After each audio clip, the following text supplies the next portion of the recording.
इस बार भारत ने एक ऐसा कदम उठाया है जिसकी हिम्मत अब कोई और देश नहीं जुटा पाएगा। संयुक्त राष्ट्र जैसे वैश्विक मंच पर भारत ने इतने तीखे शब्दों से सच्चाई रखी, बड़े बड़े देशों के चेहरे उतर गए। विदेश मंत्री एस जयशंकर के बयान की गूंज अब वॉशिंगटन से लेकर बीजिंग तक सुनाई दे रही है। ये वही भारत है जो पहले चुप रहता था, लेकिन अब वही भारत गरजता है और कहता है कि अब और नहीं। कहानी यहाँ पर खत्म नहीं हो जाती।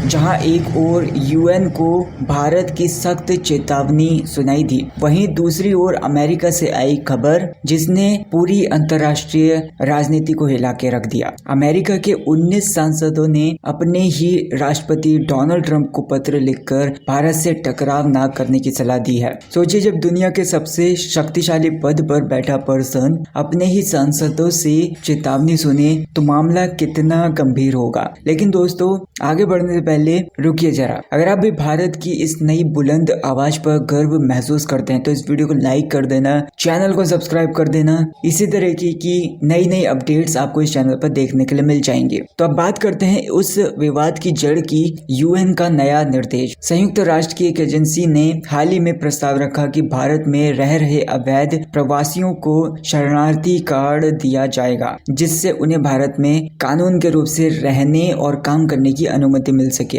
अब सोचिए, कोई बाहरी संस्था हमें बताए कि हमारे देश में कौन रहेगा कौन नहीं रहेगा। क्या ये हमारी संप्रभुता का अपमान नहीं है? रेफ्यूजी कार्ड असल में एक पहचान पत्र होता है जो यूएन उन लोगों को देता है जो अपने देश में हिंसा या फिर उत्पीड़न से बचकर दूसरे देश में शरण लेते हैं। मगर सवाल ये है कि क्या हर देश ये जिम्मेदारी उठाए? क्या पूरी दुनिया के शरणार्थियों की देखभाल करने का ठेका भारत ने लिया है? जयशंकर ने साफ कह दिया कि दूसरों की मदद अच्छी बात है, लेकिन अपने नागरिकों की जरूरतों को नजरअंदाज नहीं किया जा सकता। भारत पहले से ही लाखों शरणार्थियों को शरण दे चुका है। 72,000 से ज्यादा तिब्बती लेह लद्दाख में, 90,000 से श्रीलंकाई तमिलनाडु के कैंपों में, 26,000 से ज्यादा अफगान दिल्ली और आसपास के इलाकों में, और रोहिंग्या की संख्या तो गिनना मुश्किल ही है। ऐसे में यूएन का नया प्रस्ताव दबाव से कम नहीं लग रहा। जयशंकर ने आगे कहा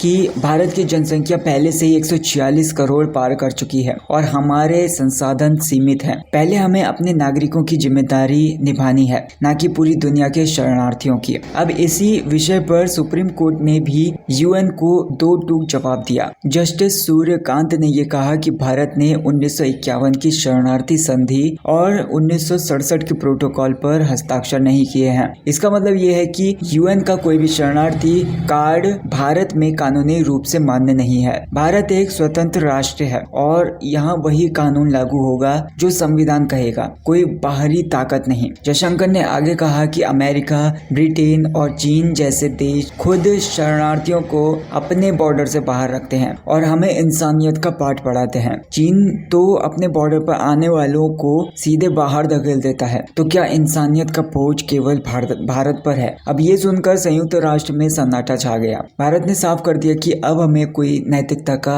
लेक्चर नहीं देगा। अब आते हैं उस अमेरिकी खत के ऊपर जिसने वॉशिंगटन में हलचल मचा दी। ट्रंप को उनके अपने 19 सांसदों ने ये लिखा कि भारत से टकराना अमेरिका के लिए भारी साबित हो सकता है। उन्होंने चेताया कि अगर अमेरिका ने भारत से रिश्ते बिगाड़े तो इसका फायदा रूस और चाइना को होगा। अब अमेरिका के सांसद भी समझ चुके हैं कि 21वीं सदी की दुनिया भारत के बिना अधूरी है। ट्रंप के दूसरे कार्यकाल में भारत अमेरिका रिश्तों में ठंडक आई थी। कुछ नीतियों ने दूरी बढ़ा दी थी, मगर इन सांसदों ने साफ कहा कि भारत केवल पार्टनर नहीं है, अमेरिका की रणनीतिक रीढ़ है। भारत को नाराज करना अपने दुश्मनों को ताकत देना है। जैसे ये खत मीडिया में लीक हुआ, अमेरिकी राजनीति में हंगामा मच गया। अब सबकी नजर इसके ऊपर है, ट्रंप आगे क्या रुख अपनाते हैं। अब रूस की बात कर लेते हैं, जहां पर एक फैसला पूरी जियोपॉलिटिक्स को हिला गया। रूस, चाइना, अमेरिका, भारत और अफगानिस्तान, ये 5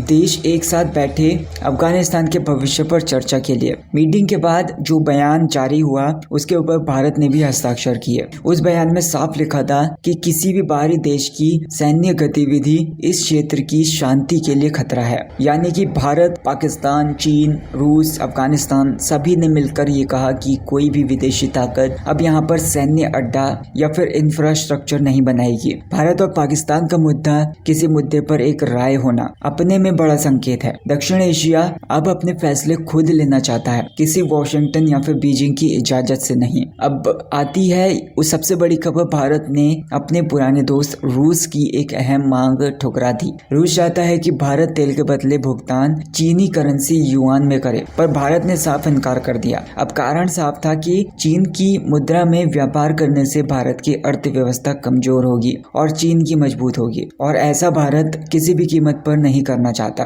डॉलर में व्यापार करना पहले से मुश्किल है क्योंकि पश्चिमी देशों ने रूस पर पाबंदियां लगा दी हैं, लेकिन भारत ने कहा व्यापार करना है तो रुपया रूबल में करो या फिर हमारी करेंसी में करो। अब ये फैसला दिखाता है कि भारत अब अपनी मुद्रा को वैश्विक मंच पर स्थापित करने के लिए गंभीर है। जयशंकर ने यह कहा कि जब तक हम खुद पर भरोसा नहीं करेंगे, दुनिया भी हमारी करेंसी पर विश्वास नहीं करेगी। अमेरिका और चीन की करेंसी भी कभी कमजोर थी, लेकिन उन्होंने जोखिम उठाया। अब टाइम है कि भारत भी अपने रुपये को वैसे ही सम्मान दिलाए। अगर भारत आज झुक जाता है तो चीन को आर्थिक फायदा मिलता, पैसा हमारा लगता, लाभ उसका होता, पर भारत ने तय किया कि अब नहीं। अब ये टाइम है आत्मनिर्भर भारत के सपने को साकार करने का। भारत ने रूस को साफ संदेश दिया है, व्यापार हमारी शर्तों पर होगा और भुगतान हमारी करेंसी में। आज का भारत अब पहले जैसा नहीं रहा। अब हम किसी के आदेश पर नहीं चलते, किसी से डर के नहीं झुकते और किसी की मर्जी से अपने फैसले नहीं बदलते। भारत अब अपने हित में वही करता है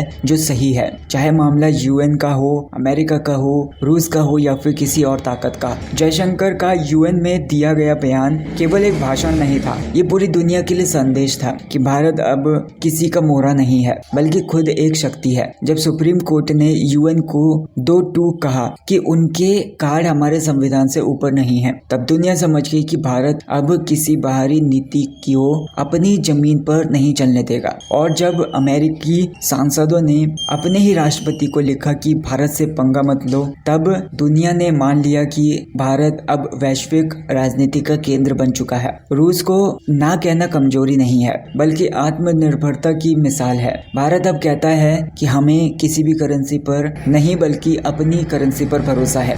भारत आज अपनी आर्थिक, राजनीतिक और सामरिक शक्ति से दुनिया को नई दिशा दिखा रहा है। अब कोई हमें ये नहीं बताएगा कि सही क्या है और गलत क्या है। भारत अब अपनी किस्मत खुद लिख रहा है। ये वही देश है जिसने सदियों की गुलामी सही है, लेकिन आज वही दुनिया को बता रहा है कि असली आजादी क्या होती है। और याद रखिए दोस्तों, ये केवल जयशंकर, सुप्रीम कोर्ट या फिर किसी नेता की नहीं है। अब ये हर एक भारतीय की जीत है। ये जीत हर उस नागरिक की है जो अपने देश को आत्मनिर्भर, मजबूत और सम्मानित देखना चाहता है। अब टाइम है कि हम सब मिलकर इस नए भारत के साथ कदम से कदम मिलाएं, क्योंकि अब भारत किसी से डरता नहीं है, किसी के पीछे नहीं है, बल्कि आगे बढ़कर पूरी दुनिया का नेतृत्व करने जा रहा है। अगर आप भी इस नए भारत पर गर्व महसूस करते हैं तो नीचे कमेंट में जय हिंद लिखिए। वीडियो आपने यहाँ तक देख ली है तो इसका मतलब वीडियो पसंद ही आई रही होगी, तो वीडियो को लाइक कर देना, चैनल को सब्सक्राइब कर देना। Thank you so much for watching this video.